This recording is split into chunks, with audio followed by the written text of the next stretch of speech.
बे दर्जननि सिमाया बारोबा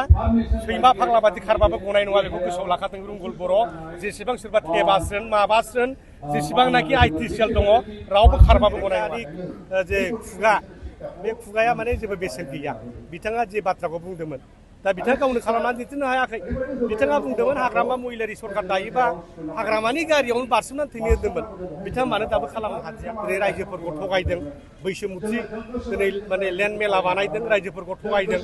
बिफानि हाखौ फिसालानि नाम दाख्लायनायखौनो हा होदों होननानै बुंदों जे जिनिसा हेरिडिटारि जाबोखायो बा नियम दंखायो बिफानि हाखौ फिसालाया मोनो दा बिदि गोबां थगायदों सिन्डिकेट बिराद लगायदों दाम्बार गंसेयाव 500,000 लानाय कालेक्सन खालामग्रा सोरनि दिनाव जादों फेरेंगानि दिनाव जादों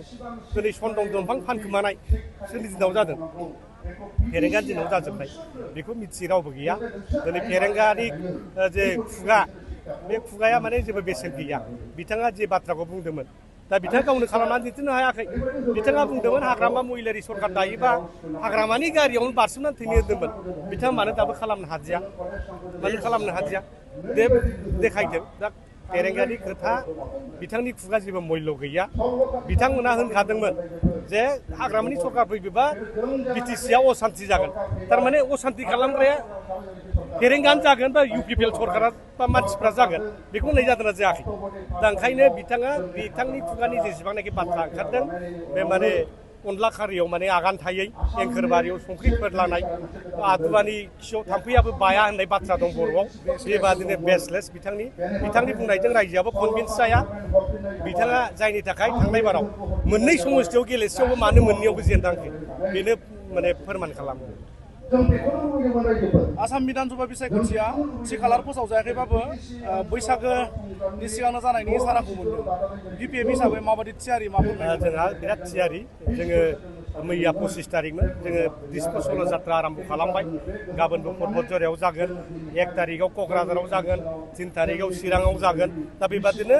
गसाइगाव टु अदालगुरि बे जोंना दिसपुर सल' जात्राया जागासिनो दङ जोङो 5टा गेरेन्टि जायखौ बिटिसि इलेक्सनाव बुंबोदों सरकार दाबा होगोन होननानै दिनै जोङो मैयानिफ्राय स्टार्ट खालामना रानगासिनो दङ दिनै 10टा समस्थियाव दिनै बे राननाय हाबाफारिया जागासिनो दङ दा बेबादिनो जोङो रायजोफोरनि जे आसा आकांक्षा बेखौ जों मोनसेनिफ्राय पुरन खालामलांगोन खालि मोनबा गेरेन्टिल' बाथ्रा गैया आरो गोबां गेरेन्टि जों प्लास खालामदेरगोन जायखौ लायोब्ला जोंनि रायजो राजा लाब जागोन जोंनि सेंग्रा सिख्ला लाब जागोन दा बेबादि खामानिखौ जों मावबाय थागोन साख्रि बाख्रि दिनै मोनजोबगोन बयबो फारि फारि खेबसेनो नङा दिनै रिटायार्ड जागासिनो जोबलांगासिनो नङा होमबा रिटायार्ड जादों भेकेन्ट पस्ट जादों सोरबाया थैदों भेकेन्ट जादों दा बेबादिनो गोबां पस्ट भेकेन्ट ओंखारगोन दिनै फरेस्टआव एडभार्टाइज होबाय दिनै मास्टारफोरनि एलपि इउपि बिनि टेटनि भेरिफिकेसना जाखांजोब्बाय केन्डिडेटफोरना दा जों एपइन्टमेन्ट होबा होनो हाबाय नायथ'दों आरो जोङो इलेक्सननि सिगां होनो हायो खोमा दिनै फरेस्ट डिपार्टमेन्टनि बादै इडुकेसन डिपार्टमेन्ट फरेस्ट डिपार्टमेन्ट आरो माबा ससियेल वेलफेयार हेल्थ डिपार्टमेन्ट दिनै गोबांथा डिपार्टमेन्टआव बिराद माने पस्ट खालिफोर दं बेखौ जों मोनसेनि उनाव मोनसे होलांबाय थागोन आरो मालाय प्रमद बर' बादि 5 बोसोर सरकार खालामनानै दिनै माने बिथांमोनहा दिनै खुनु परिखानि रिजाल्ट होनो हायाखिसै दिनैहाय सेक्रेटारि बिसिडिसिनि होदोंमोन दिनै बेथन गैया मा गैया खालामना गालांबाय फरेस्टआवबो दिनै फरेस्टार ग्रेड 1नि साख्रि होदोंमोन फेरेंग्रा गावनि फिसाजोखौसो 1 नाम्बार होदों इन्टारभिउआवबो जिरायाखैनो दिनै प्रमान जाबाय जायनि थाखाय बिथांमोननि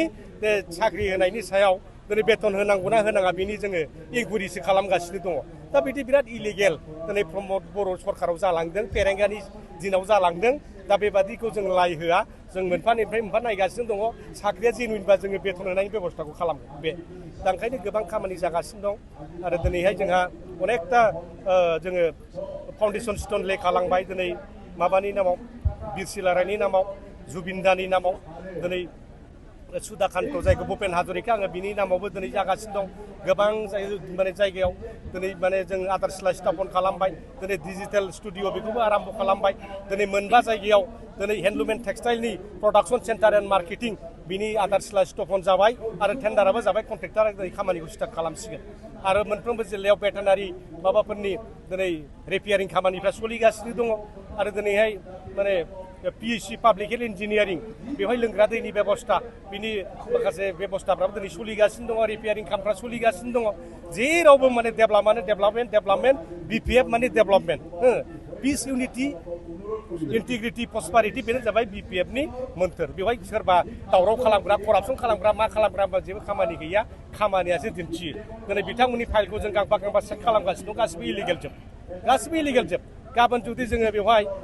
माने इनकुइरि खालामो CBI दिनै प्रमद बर'आ जेलाव थांनांगोन फेरेंगा जेलाव थांनांगोन जेसेबां EM दङ जेलाव थांजोबनांगोन जोंबो नायगासिनो दं दासो बोसोरनै थांदों फारि फारि मोनसेनि उनाव मोनसे जाय EMफ्रा दाय माने भुल खामानि मावलांदों रावबो कनसिडार मोननाय नङा बे रोखा जोबथा मोनसे कुइसन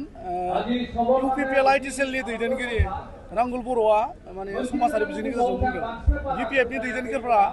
गार्लफ्रेन्डखौ लानानै बाथौ रेजर्टआव बा गौरां भेलियाव थायो आरो बे स्किमफोरखौ गाव गावनि न'खरनि मानसिजों राननानै जागासिनो दं बे मा प्रमाण होथों माथो रावबो प्रमाण होनो हाया आरो बेबादि दाबो जेल जाखानांगोन नङा होमबा प्रमाण होदों उइदाउट माने एभिडेन्स खोथाफोरखौ बुंलाबायनो नाङा जों जुदि गाबोन डिफेमेसन केस होयो बे दाल ओंख्रि जाहैनांगोन जों खिन्थु माने बेबादि ससियेल मिडियायाव सोलिखायो अपोजिसन पलिटिक्सआ बिदिनो जाखायो अपोजिसना अपोजिसनखौ माबा होलायनाय बे होलायबाय थादों खिन्थु एभिडेन्सखौ रायजोफोरनो देखायदों आरो मोनसे धर्जनि सिमा थायो बे धर्जनि सिमाया बारोबा सैमा फाग्ला बादि खारबाबो गनाय नङा बेखौ गोसोआव लाखादों रुंगुल बर' जेसेबां सोरबा थेबासोन माबासोन जेसेबांनाखि ITCL दङ रावबो खारबाबो गनाय नङा